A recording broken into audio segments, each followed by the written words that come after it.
नमस्कार मित्रों, मैं Neeraj Saxena, physics faculty. Last lecture में अपन ने जो आवेशित गोले थे उनसे संबंधित न्यूमेरिकल किए थे। गोले अपन तीनों पढ़ चुके हैं।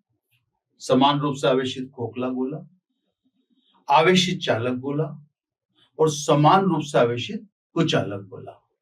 उससे पहले अपन ने अनंत लंबाई का आवेशित तार यानी रेखीय आवेश पढ़ा था।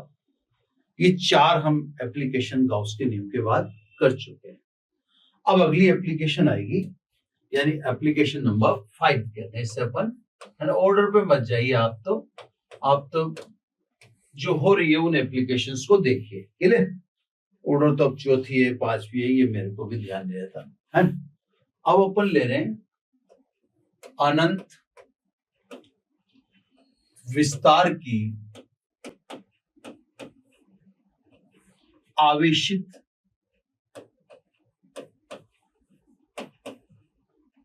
अचालक,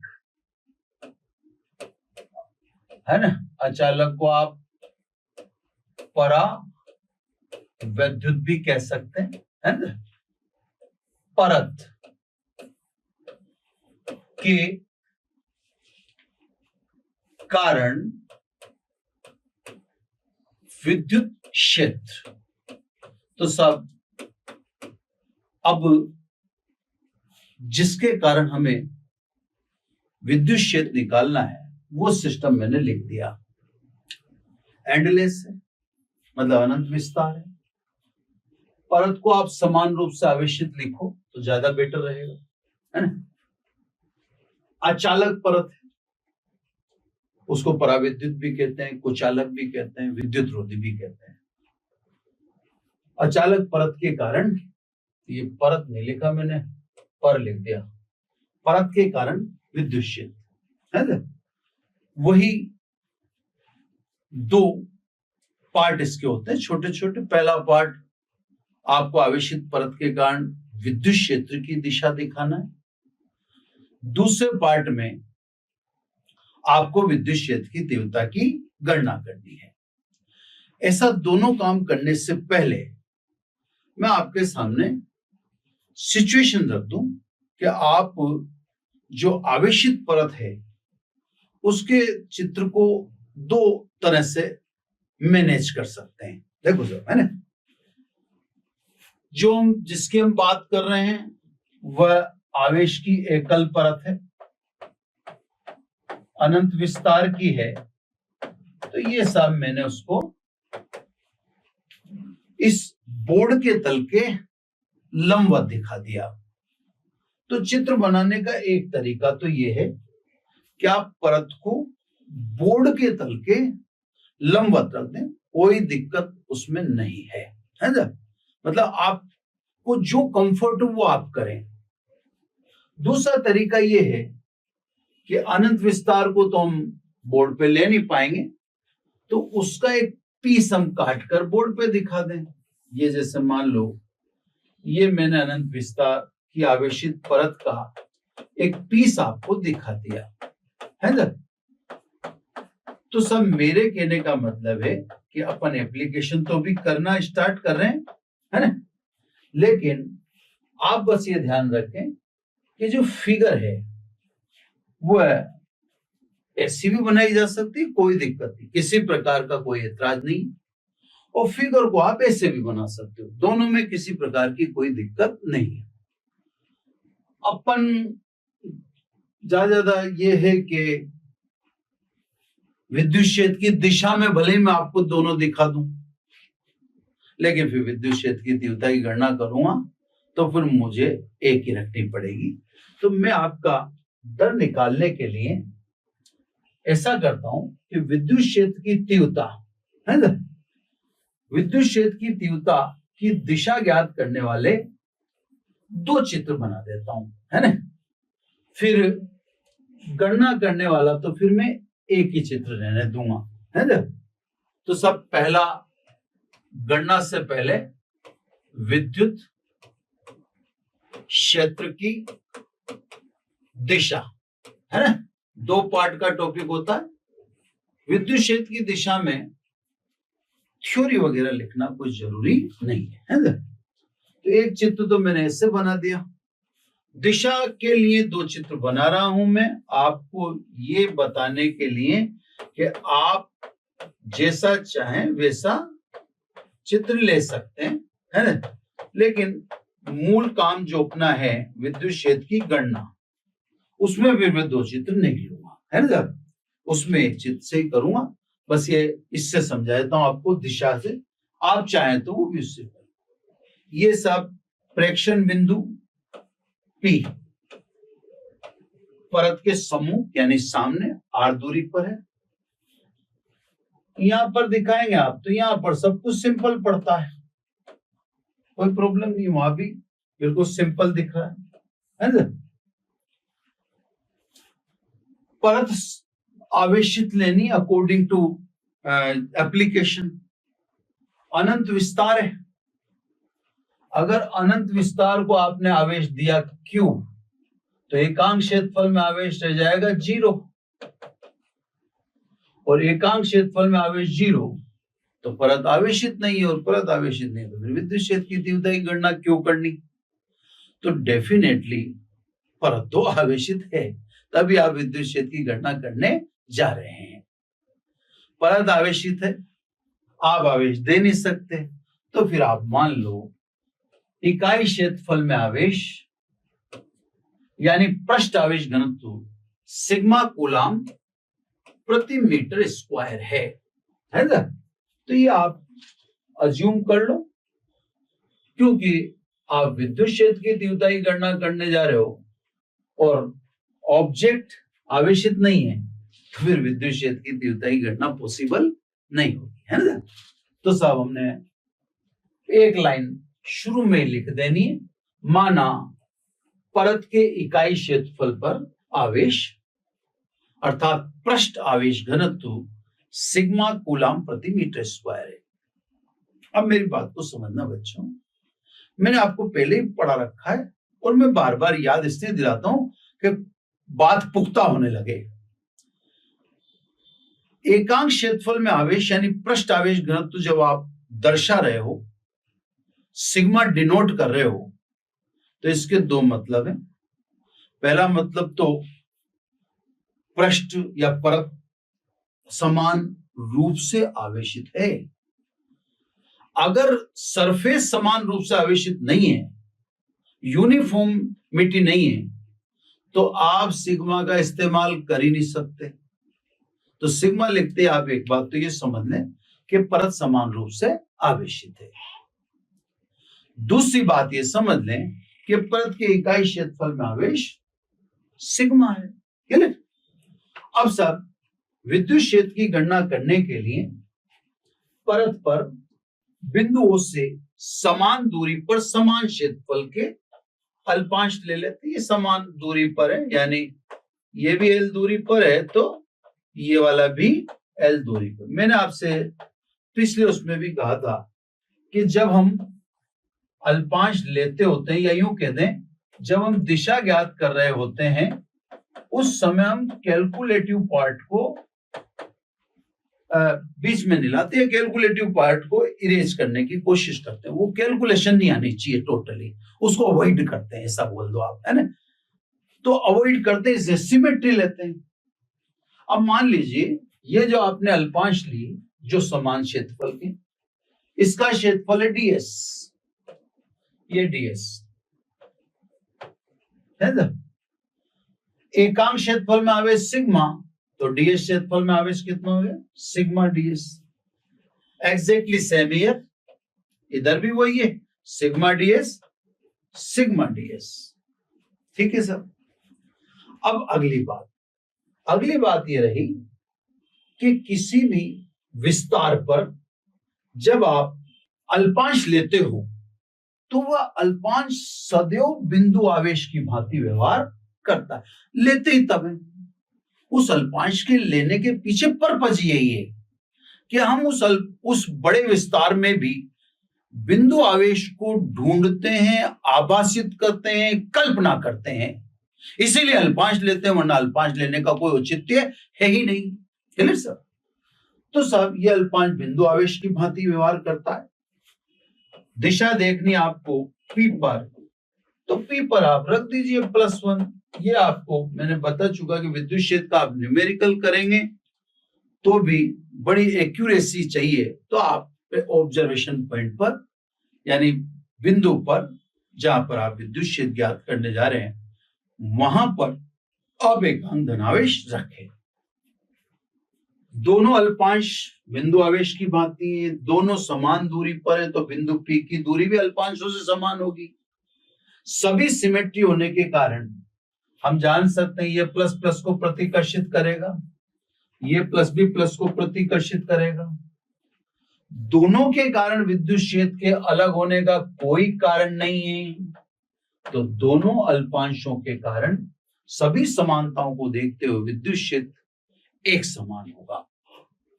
एग्जैक्टली सेम हियर, है ना? प्लस प्लस को प्रतिकर्षित करेगा और जिधर बल की दिशा, इधर थोड़ा सा स्लो सुना देता हूं, उधर हो सकता है फास्ट हो गया, ये पॉजिटिव रिपल करेगा। जिधर बल है विद्युत क्षेत्र की दिशा उधर ही होती है। ये प्लस इस +1 को रिपल करेगा, जिधर बल वही विद्युत क्षेत्र की दिशा होती है, यानी विद्युत क्षेत्र सदैव प्रेक्षण बिंदु पर स्थित एकांक धनावेश पर लगने वाले बल की दिशा में होता है ना? तो विद्युत क्षेत्र की दिशा जब भी जाननी हो तो ऑब्जर्वेशन पॉइंट पर +1 रख दो, है? उस +1 पर जिधर बल लग रहा है बस विद्युत क्षेत्र की दिशा भी वही होती है। तो सब इसमें भी सेम, उधर भी सेम। विद्युत क्षेत्र समान है लेकिन भिन्न दिशाओं में है। समान लेकिन भिन्न दिशाओं में होने के कारण परिणामी विद्युत क्षेत्र हेतु ओपी की दिशा में व ओपी के लंबवत विद्युत क्षेत्र के घटक लेते हैं परिणामी ज्ञात करने। सब ये कोण अगर मैं थीटा अज्यूम करता हूं तो ये भी डेफिनेटली थीटा ही होगा। Exactly same here, theta and theta.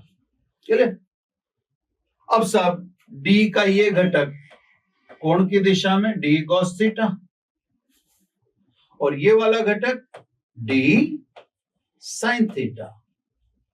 Exactly अगर नीचे वाले विद्युत क्षेत्र के लिए अल्पांश के कारण विद्युत क्षेत्र को लें तो ये घटक D cos theta and this D sin theta. Exactly same here, कोई अंतर अब दिख ही नहीं रहा होगा आपको।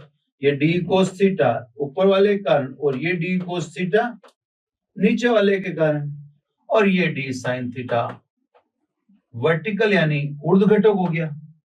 ठीक है साहब, क्लियर? अब आप क्लियर देख सकते हैं कि जो ऊर्ध्व घटक है यानी वर्टिकल कंपोनेंट इलेक्ट्रिक फील्ड ये बराबर लेकिन विपरीत दिशा में है, तो इंसुलेशन होगा, निरस्त होगा, वहां भी यहां भी। लेकिन क्षैतिज घटकों को अगर आप देखें तो ये सेम डायरेक्शन है, देख सेम डायरेक्शन में है। That can not be equal to 0, ये 0 नहीं हो सकते। तो स्वाभाविक है ये जो क्षैतिज दिशा में है यही परिणामी विद्युत क्षेत्र की दिशा को व्यक्त करते हैं। इस दिशा को अब चाहो तो आप ईटा के बोल दो, पर ये दिशा है ना, तो इसका मतलब पहली बात तो एक एक बात बारी बारी से करें। मैं अब दो चित्र नेक्स्ट में नहीं बना रहा, ये तो विद्युत क्षेत्र की दिशा वाला पोर्शन था, इसमें स्टार्ट कैसे करेंगे आप? अगर आप एकेडमिक में इसको ले रहे हैं तो स्टार्ट में पहली लाइन लिखनी है आपको, माना परत की इकाई क्षेत्रफल में आवेश यानी पृष्ठ आवेश घनत्व सिग्मा कूलाम प्रति मीटर स्क्वायर है। जब आप ऐसा बोल देते हैं तो इससे यह स्पष्ट हो जाता है कि जिस परत की बात कर रहे हैं वह आवेशित है और उसके एकांक क्षेत्रफल में आवेश सिग्मा है। तो ये पहली लाइन लिखना ही चाहिए। अब दूसरी लाइन, ये जो परत है ये आवेश की एकल परत है। ये थोड़ी डेप्थ वाली बात है, ये हर जगह लिखी हुई नहीं मिलेगी आपको। जिस परत को हम अज्यूम कर रहे हैं, चाहे इधर चाहे इधर, ये आवेश की एकल परत है। यानी जस्ट ए पेज, जो आपका राइस पेपर होता है या आपकी कॉपी का पेज होता है, कॉपी का पेज तो थोड़ा मोटा मान लो, उससे पतले की बात सोचो। एक जगह पर एक ही आवेश है, एक जगह पर आवेश की दो लेयर नहीं है। तो ये आपको विशेष रूप में ध्यान रखना है। अपन वो टॉपिक में भी कर सकते थे, अनंत विस्तार की आवेशित पतली, पतली भी लिख सकते थे, अचालक परत के कारण। ये परत लिखने के पीछे कारण यही है कि आप ये समझें कि हाँ, जिसकी बात करने जा रहे हैं ये वास्तव में बहुत पतली है। तो आप, ठीक है, अगर नहीं भी लिखते हैं ये बात, अगर नहीं भी लिखते हैं तो ये कंसेप्ट तो आपको दिमाग में रख के चलना पड़ेगा। मतलब चलो ठीक है, मत लिखो, पहली लाइन आपने वही लिख दी, ये मत लिखो कि साहब ये आवेश की एकल परत है, लेकिन आपको तो दिमाग में रख के चलना पड़ेगा आवेश की एकल परत है। तो उसी तरह से तो आप इसका इंपैक्ट दर्शाएंगे, क्योंकि अभी तो विद्युत क्षेत्र की तीव्रता की गणना बाकी है। अभी तो आपने निकाला ही क्या है, दिशा निकाली है ना। तो ये आवेश की एकल परत है, या आप जहन में रख के चलें। एकल परत का अर्थ क्या है वो मैंने आपको समझा दिया। एकल परत का सिंपल सा अर्थ है कि सब एक जगह पर एक ही आवेश है, यानी अगर इलेक्ट्रॉन है तो एक ही इलेक्ट्रॉन है, एक जगह दो इलेक्ट्रॉन नहीं, ऐसा ज्यूम करके चले। चलो सब, फिर आपको तो पहली लाइन आपने लिखी दी, रेखीय आवेश घनत्व सिग्मा कूलम प्रति मीटर स्क्वायर है। फिर आप चित्र बनाएं। चित्र दोनों नहीं बनाने हैं, ये आप ध्यान रखना। कई बार आपकी हरकतों की वजह से टीचर भी घबरा जाता है। जैसे मैंने आपके सामने दो चित्र बना दिए, तो कई बच्चे ऐसे कलाकार भी होते हैं एकेडमिक वाले कि वो दोनों ही बनाए आएंगे। नहीं, ये दोनों नहीं बनाने। आप एक चित्र बनाओ, आपको ये बेटर लगता है तो ये बनाओ, एक्सप्लेनेशन मत दो। वो जो कॉपी आपकी चेक कर रहा है एकेडमिक में, वो जानता है, वो पढ़ा लिखा आदमी है, उसको पता है कि आप ऐसा चित्र दर्शाकर क्या बताना चाह रहे हैं। तो क्या है, थ्योरी मिनिमाइज होनी चाहिए। मिनिमाइज अति आवश्यक हो तभी वही थ्योरी लिखिए। ऐसे एक्सप्लेन मत करिए कि ये आवेश की एकल परत है और ये परपेंडिकुलर टू सरफेस से। वो समझता है, जब मैं समझ रहा हूं तो वो भी समझता ही होगा। मैं भी फिजिक्स का ही टीचर हूँ, वो भी फिजिक्स का ही टीचर होता होगा। ये तो है नहीं कि बायोलॉजी का टीचर फिजिक्स की कॉपी जांचेगा। तो आपको डिटेल एक्सप्लेन करने की जरूरत नहीं है। तो आप दोनों में से एक चित्र बनाएं। अभी आपने एक ही लाइन लिखी ऊपर, फिर आपने चित्र बनाना। हाँ, ये जरूर है, अगर साइंस वाले बच्चे अच्छा चित्र नहीं बनाएंगे तो कौन बनाएगा, ये अपने आप में एक प्रश्न है। तो चित्र जितना क्लियरिटी होगी, चाहे देखो आप इसको, चाहे देखो आप इसको, जितनी ज्यादा क्लियरिटी होगी स्वाभाविक इंप्रेशन उतना ही बेटर होगा, है ना। तो आपने दोनों में से एक चित्र बना देना। ये यही है, दोनों में एक्सप्लेनेशन तो सेम ही सी। आफ्टर दैट बस आपको चित्र बनाने के बाद एक लाइन लिख देनी है। अतः चित्र से स्पष्ट है कि आवेशित परत के कारण विद्युत क्षेत्र सदैव परत के तल के लंबवत होता है। तो एक लाइन आपने स्टार्ट में लिखी, एक फिर चित्र बनाया, फिर एक लाइन नीचे लिखी, यह आपका पहला काम खत्म, है ना। क्लियर होगी बात। एक देखो, time to time course change होते रहते हैं। आप डायरेक्ट भी तो जानते हो इस बात को। अगर आवेश की एकल परत है तो अज्यूम करो एक कागज आपके सामने खड़ा रख लो, यूं इस तरह से जैसे मैं हाथ कर रहा हूं।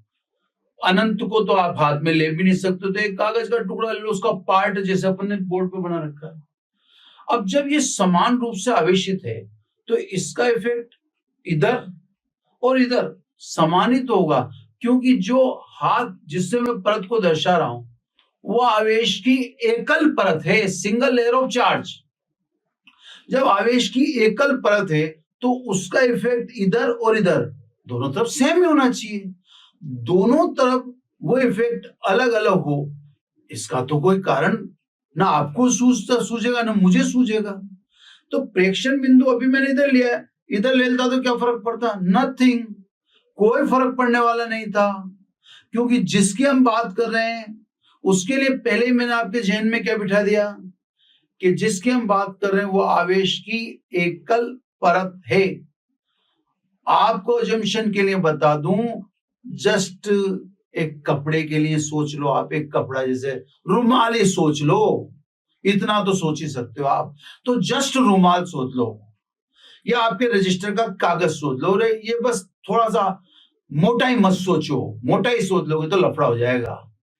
बस है तो परत वही, या तो आपका रुमाल है या रजिस्टर का कागज है, बस फर्क इतना सा है कि इसमें एक सोच अपनी तरफ से रखनी है कि ये जो भी है चाहे रुमाल या कागज, दोनों पर एक जगह पर एक ही आवेश है।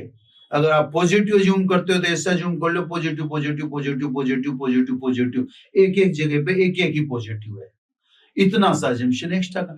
जब एक जगह पर एक ही पॉजिटिव है, सब जगह ऐसा ऐसा है, तो इसका मैं ऑब्जर्वेशन पॉइंट यहां लू चाहे यहां लू, यहां 5 सेंटीमीटर दूर और यहां 5 सेंटीमीटर दूर, इम्पैक्ट तो सेम ही होना चाहिए, क्योंकि परत समान रूप से आवेशित है और आवेश की एकल परत है, सिंगल लेयर है, तो उसका इफेक्ट दोनों तरफ बराबर ही होना चाहिए, है ना? तो ये तो सब आपने विद्युत क्षेत्र की दिशा की गणना की, है ना?